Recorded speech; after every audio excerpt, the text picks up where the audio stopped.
Welcome to Kent Hance, the best storyteller in Texas podcast. This is part 2 of Chancellor Hance's conversation with Randi Mahomes. Randi is the mother of NFL superstar Patrick Mahomes. She's also the mother of Mia and Jackson. In this episode, she discusses the ups and downs of family life, how she misses college football, and how if one of her other 2 kids had been the firstborn, she would have been the lastborn. Enjoy this episode of Kent Hance, the best storyteller in Texas podcast with Randi Mahomes. Let's talk about you've also Jackson. His brother is 21. 21. Yes. And Mia is 10. She's 10. Yes. And I tell them if she would have been the firstborn, she would have been the lastborn. Because girls, she's going to give me a run for my money. But she loves her brothers and she looks up to them. And she has a picture of Patrick in her locker at school. Well, Patrick and Jackson and Brittany in her locker. And she's like, I just tell people I take pictures with them that I don't really know them. Like, because she wants to keep it private herself. Right. So I'm pretty sure they know, but Right. she thinks that she's fooling someone. And Jackson is on social media, and Mia also. Yes. Well, And Mia, has I a kind of good help following. her with that. Yeah, Yes. that was a good following though, and I think that's neat. And they're Patrick's biggest supporters, and Patrick's their biggest supporters. Yeah. And I always tell them, like, family, is what it is. So important. And, Jackson's a senior in college, and I have Patrick challenged to can't let his little brother beat him through college, but it might happen. Patrick, though, has continued Yes. to take classes to get his Degree. And I admire him for that. I mean, the kind of money he's making, everything. Yes. He doesn't have to have that degree to I get know, a job. but don't tell him that. I won't. But I think it just says a lot that, Well, that's that he's something continued that to work at it. I've encouraged him to do. I've encouraged him to get the degree, to show his daughter, to show his sister, his brother. It looks like Jackson's going to probably be the first one, and I love it. Jackson's, working not only for Patrick, he's working to get his degree, and then he has his own stuff on the side. So it's fun to hear, my grown children, how exhausted they are after work or school. I'm like, okay, now y'all kind of get an idea of my life. So it is, learning to see them grow up. This whole thing has been a learning experience for our entire family, and there's a lot of good and there's a lot of bad. So it's just we kind of come together and keep each other strong. Sure. With you work at Holly Tree Country Yes. Club in Tyler, Texas. Yes. You've been here for 15 years? Going on 18. Going on 18? Yes. So you started when you was only 5 years old? Basically, Yeah. yes. They start early here in East Texas. That's Yeah. good. But you've enjoyed it, and everybody, I know a lot of people, Tyler, and they know you, and I think you must know everyone Yeah. in town. Pretty much, yes. And yes. that you've maintained your residence here. You hadn't changed who you are. No, and I get that question every day. Yeah. Like, what are you still doing here? Now with a granddaughter, it's pulling me a little bit toward her, and just us kind of being more together. Because when I do visit Kansas City or a game, it's fast and furious. And so I would like to, I love my family. My children are my life, and they have been since I had Patrick. But I would like to be closer. It's a I not only share them, mainly the boys right now, with, the Chiefs and, Patrick with, Texas Tech, and but I share them with everyone else. And so we don't get a lot of one-on-one family time. And so if I could just, whenever I get a moment, it's like I just can't absorb it enough. So the Kansas City Chiefs have had a history of Texas Tech players. E.J. Holub is the only player to start in back-to-back Super Bowls, one on defense and one on offense. Oh, wow. And he started at linebacker, and his knees he slowed down a little. And the next one, he started at center. Oh. And he passed away a few years ago. I did the eulogy at his funeral. What a great guy, and he loved playing for the Chiefs. I'm going to have to go look him up. Yeah, and then we had a linebacker named Howard, and he was from Lubbock Dunbar, and was a great player and played and was all pro for the Chiefs. So we've had. I love that. A lot of tradition. Because Texas Tech. I say Texas Tech is my school. Yeah. And so I'll argue with any, other Texas college team that, wreck them. I love to give them, a little trouble. I just like to do that. Well, I think, at the Final Four, our team was, everybody was so excited. And we got, ovation that you wouldn't believe when the team came out and everything. But when they went to the people in the crowd and they put Patrick's picture up there and he said guns up and everything, the crowd went wild. See, and that was a great run. But for him to take the time to go to see Texas Tech play University of Houston in Houston, says he loves Texas Tech, and he does, and we love him. He really does. And now Mia, I've already said that Mia's admitted, I used to tell people when I was chancellor, I'd ask a little kid to spell cat, and if they spell cat, I'd say, by the authority I have invested in the state of Texas, I hereby grant you admission to Texas Tech. Okay. And I did that one time to a little girl, and her mother said, "Does she get a scholarship?" And I said, "Hell, I just let her in on cat. Don't be pushing it." But we need a scholarship. Come on, let's get her in there. She thinks she's going to be the next, and I believe in her, the next superstar basketball player. She That's is. Good. She's a little meaner than the boys. Does she practice at it a lot? Every day. That's good. She has practice tonight. We have a team, and she is. She's that's the school that she wants to go to. Right. So I told her I would take her down to a football game this year just so she can go to that. Good. But, yes, and I miss college football.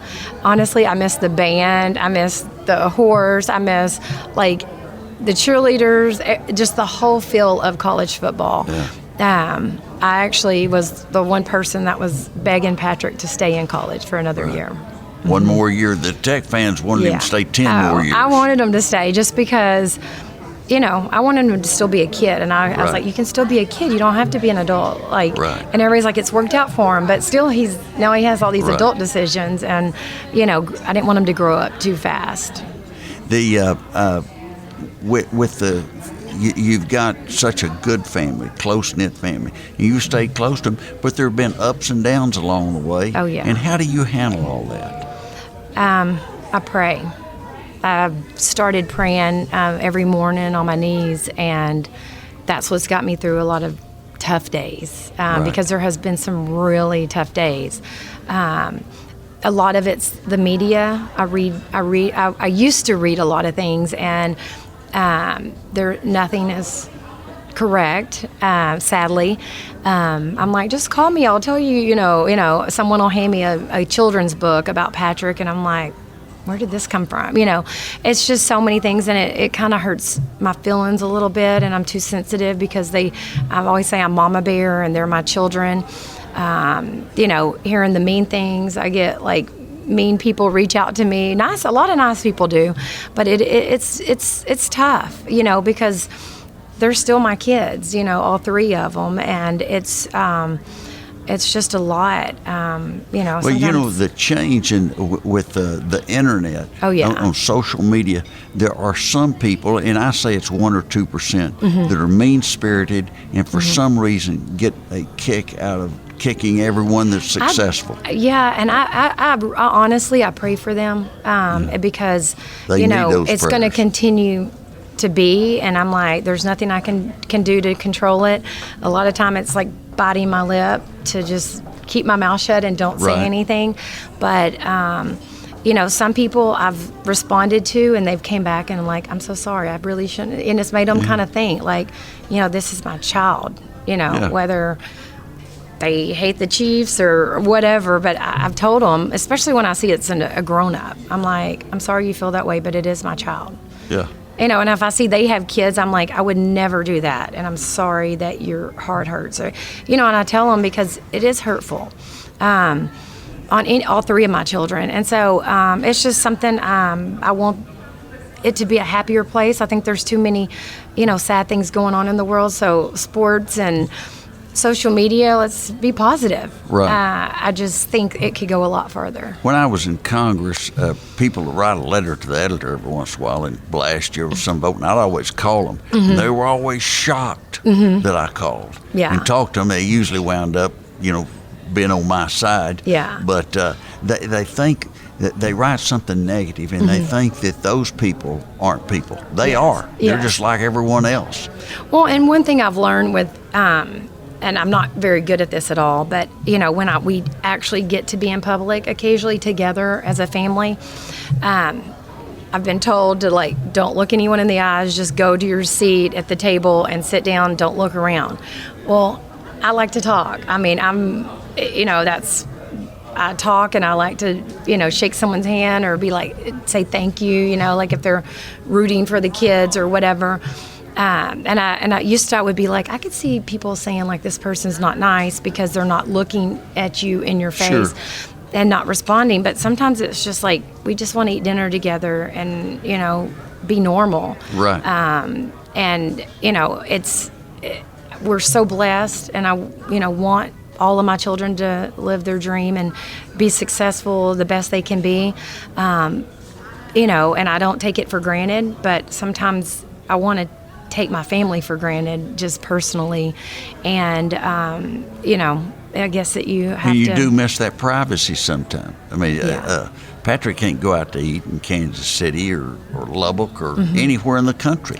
Well, I mean, I can't even remember the last time we've had a dinner with just me and my kids and his fiance, Brittany.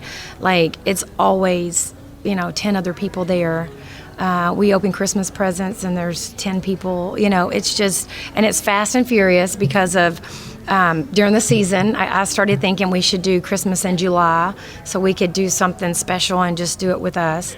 But it's some things like that I miss because, we don't have that opportunity at all. And I think the boys are older and they're at that age where they're just living their life, and I get it. I was at that age. Right. But that's something that's kind of been the hardest for me is, being with my kids and it just being us. We might get 10 minutes after a game with Patrick and Jackson and Brittany and Sterling and Mia, or we might get 30. But there's always a lot of other people there, and it's a new life that I'm having to adjust to. Maybe it's harder for me because I'm old school and I'm set in my ways. And it was me and my boys, and when my daughter was born, it was us against the world.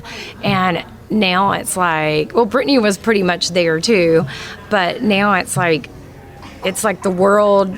Sometimes I feel against our family, and not in a bad way because they just want to be a part of it. Sure. And is there anything that you would say? There are a lot of single moms out there working hard, and they got kids and they're trying to do everything. What advice would you give someone that's going through that?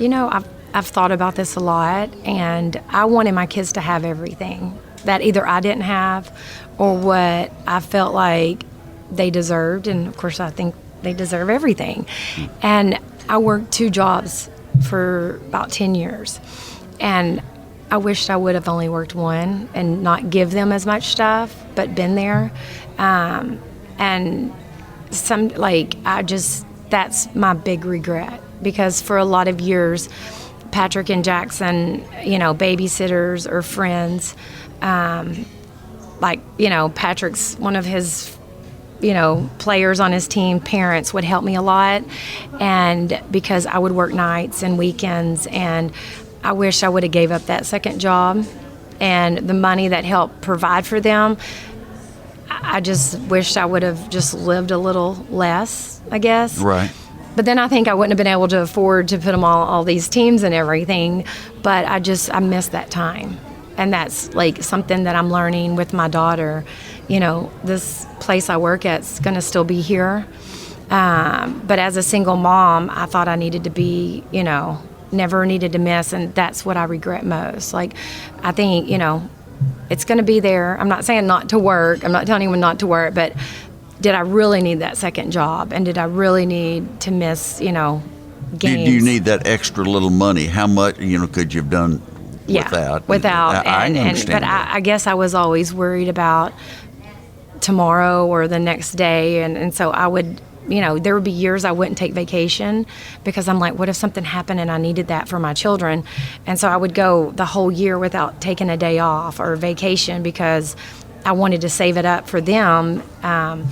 And now that they don't live at home anymore, sometimes I'm like, are they, I'll think when me and the kids, we do fight, we argue like normal people and normal families.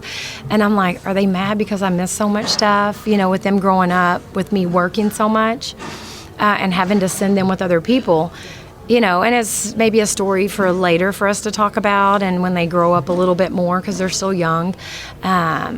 But it's something that I've really have struggled with the last 4 years. Sure.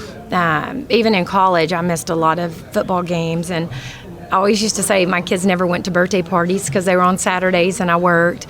So sometimes that's what I would suggest to single parents, like don't put work first. And I think I work just to provide. So. And I mean, that's not easy. I mean, No. what you're saying is something that a lot of young women in this country and in this world that they face, and they have to make those decisions. But it's very obvious that your children love you and you love them, and that nothing's ever going to be perfect with any family or anything. There's always going to be obstacles. Oh, yeah. And that, but you have handled those with grace and charm, and I really appreciate you being on my show. Well, thank you for having me. We always watch Patrick and cheer for him. Well, thank you. And, that's what I always say, and say a prayer like before each game. I pray for both teams and all the parents of these kids because I'm a parent and I don't want anyone to get hurt. Don't want anyone to, Patrick hurt his toe last year. I don't want anyone to hurt their toe or hurt anything. Or I don't want anyone to have to read ugly comments or anything about their children. Because they are someone's child and they are someone special. And even though I always want us to win, because, who doesn't? But I want everyone to be safe and to be okay and to be good. And I pray, like I said, for both families. I may not hang out. Like I've had some other moms on other teams. Their son may be like on the defensive line that want to we're friends and they want to meet me a week. I'm like, oh no, I'm not going to meet with you. I'm not going to hang out with you, but we can be friends tomorrow. Like I don't, after I'm not going to socialize with the enemy the day of. Right. And I love them. They know it, but it's just, maybe it's superstition. I don't know. It's just something like, I'm going to pray for your son. I hope he has a great game. I hope you don't touch my son, but yeah. Touch him lightly if he does. It's like stay back. Anything else you want to add?